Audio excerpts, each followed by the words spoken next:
Tonight, a Texas Tech police officer is dead after a student is busted for drugs. And the former owner of the downtown Baskin-Robbins pleads guilty to child rape. And also, we attend Bangladeshi night right here on campus. Murrow News 8 starts now.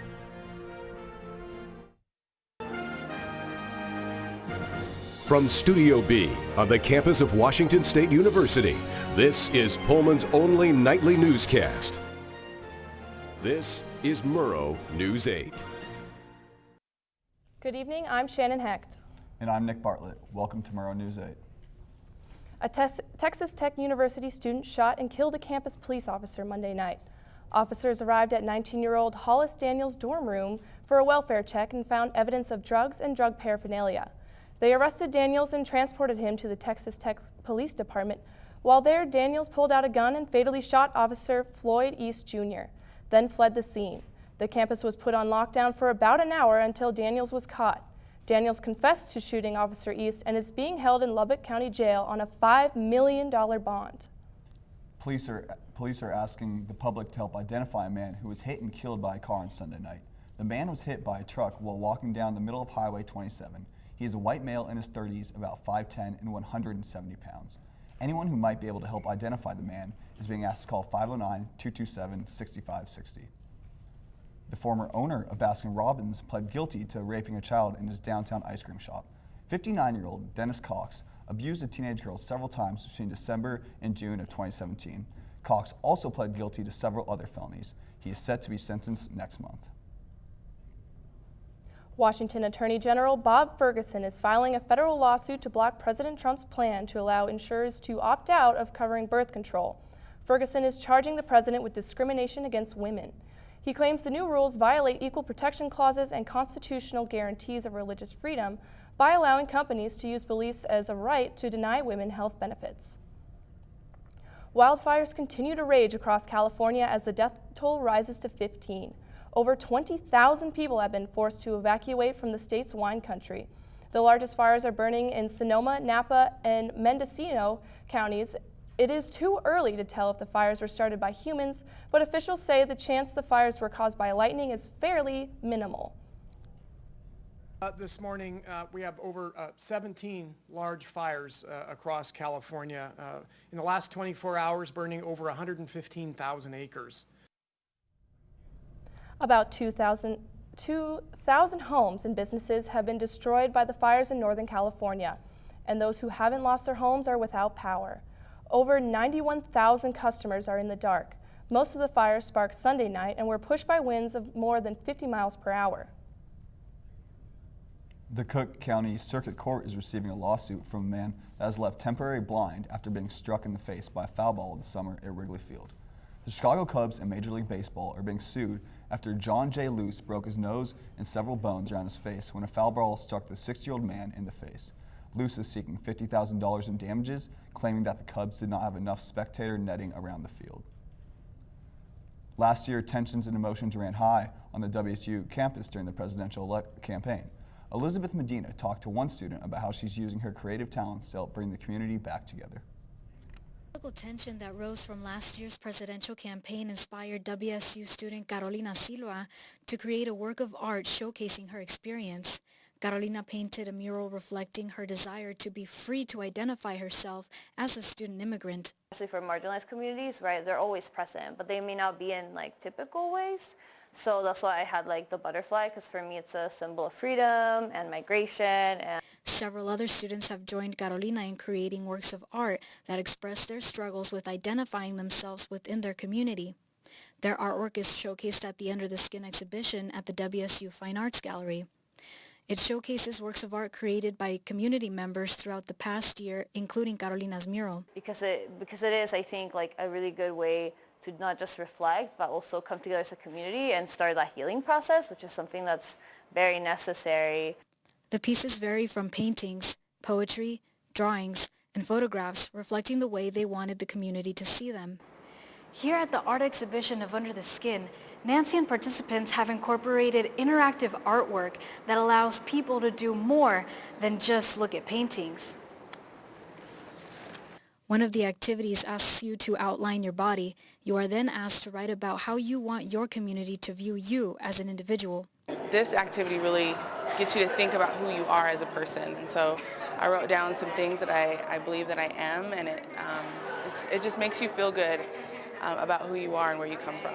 The Under the Skin exhibit will continue to be on display till the end of October. Elizabeth Medina, Murrow News 8. After the break, we'll tell you which two countries mutually suspend visa services. And President Trump does not plan to renew the Jones Act waiver, making it even harder for Puerto Rico to get immediate emergency needs. The great outside. My new mom and I have a lot in common. So shiny. We both love the outdoors. That's not a flower. And she knows a lot about wildlife. A labradoodle. You don't have to be perfect to be a perfect parent. Thousands of kids in foster care will take you just as you are. My new dad teaches me all kinds of stuff. I wouldn't use this one. He helps me with my decision making. Never. And he's even teaching me how to drive. And that's why cars have bumpers.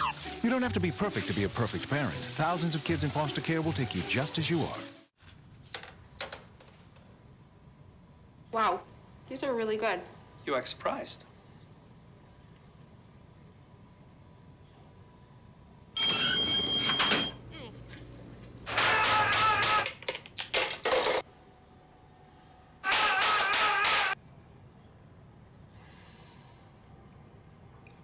Practice makes perfect. You don't have to be perfect to be a perfect parent. There are thousands of teens in foster care who don't need perfection. They need you. The United States and Turkey are both suspending all non-immigrant visa services after last week's arrest of a U.S. consultant employee in Istanbul. The arrest of the employee sharply escalated tension between the two NATO allies and drove down Turkey's currency and stocks. This blocks Turks from traveling to the United States and vice versa. Now relations between the U.S. and Turkey grow more tense. Refugees are being immunized for cholera. The United Nations just issued an immunization campaign because a cholera outbreak is expected to affect the 500,000 Rohingya Muslims fleeing from Myanmar to Bangladesh.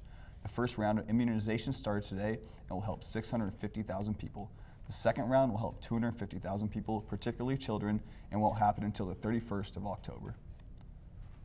While Bangladesh is welcoming refugees, Bangladeshi students are welcoming the Pullman community to experience their culture on campus. Irish Concepcion went to Bangladeshi night for a taste of their culture. Lights are hanging daintily around the venue, but what truly lit up the night was the passion these students expressed for their heritage through talent, food, and dress. All of us are wearing like traditional saris, jewelries. Someone will sing, some of us will dance, some of us will do even like a fashion show to make people like interesting. What started off with 3 or 4 people in 2001 is now an organization with over 50 members. The Association of Bangladeshi Students and Scholars, or ABSS, brought parts of their country from South Asia to the Cub Senior Ballroom. I'm certainly enjoying my naan bread and butter chicken paired with a cultural favorite, ginger tea. This Pullman High School student doesn't see himself as a future Coug, but he believes this event serves a greater purpose for the community. Well, a stepping stone to the future where nobody will ever be discriminated against because of their color or their creed. Every year, ABSS hopes that Bangladeshi Night encourages more people to join their annual spring event, which gives minorities a chance to teach others about their different cultural backgrounds. International Mother Language Day, that's what we celebrate, is for all the mother language everywhere. We reached out to other student organizations and we requested them to come and present whatever they like to share about their culture, about their language. Guests and I enjoyed hearing traditional music and hearing their language for the first time. I definitely would come back. I actually had to go up there and participate in a game, and I won a Starbucks gift card. Irish Concepcion, Murrow News 8. Well, the leaves are changing colors and the days just seem to be getting colder and colder. When we come back, Freddie will tell us the forecast for the rest of our week.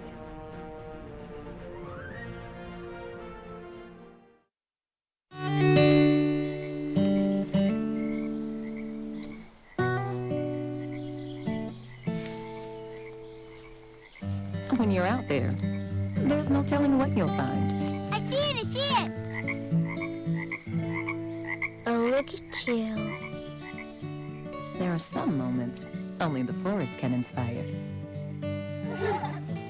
Find yours at discovertheforest.org.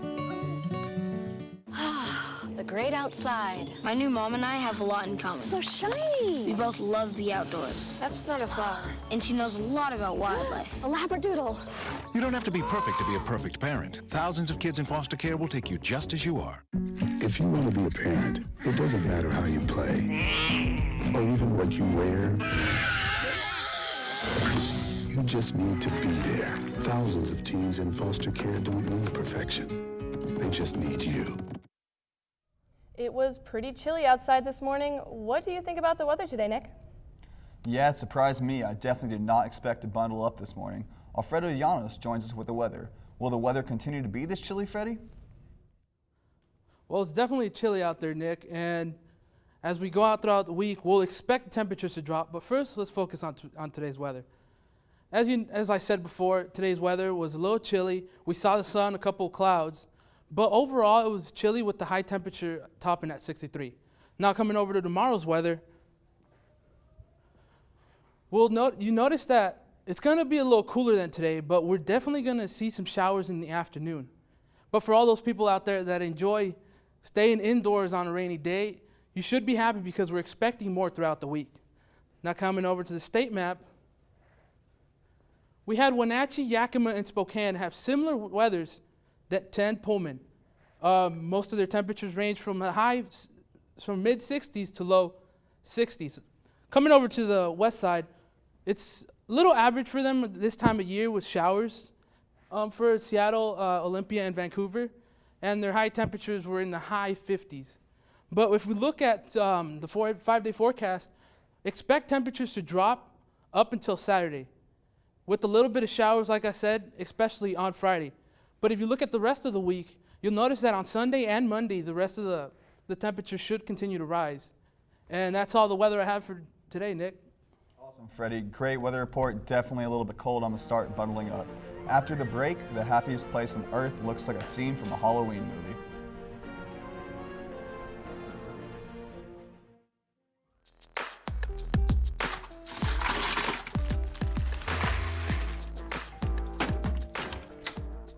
Thank you.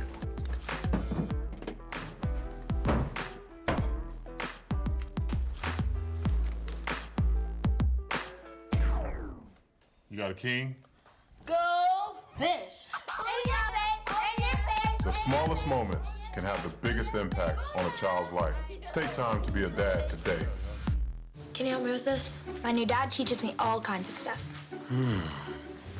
Sure. He helps me with homework. That would be 3.6795. Thanks. Yep. He helps me with my decision making. I wouldn't use this one. Ever. And he's even teaching me how to drive. And that's why cars have bumpers. I'm learning so much. You don't have to be perfect to be a perfect parent. Thousands of kids in foster care will take you just as you are. Disneyland has a new unplanned attraction, Orange Skies. Orange skies continue to hover over Disneyland due to wildfires burning throughout California. The Canyon Wildfire 2 wildfire is the biggest fire in the region. It has already burned over 6,000 acres of land in the Anaheim Hills region of Orange County, California, and 24 structures have burned to the ground while another 5,000 are still in danger. This is the biggest wildfire in Orange County in the last decade. Thank you for watching. Join us every night at 7 and 10 p.m. for Pullman's only nightly newscast. Have a great night, and don't forget to follow Murrow News 8 on Facebook and Twitter. Good night, Pullman.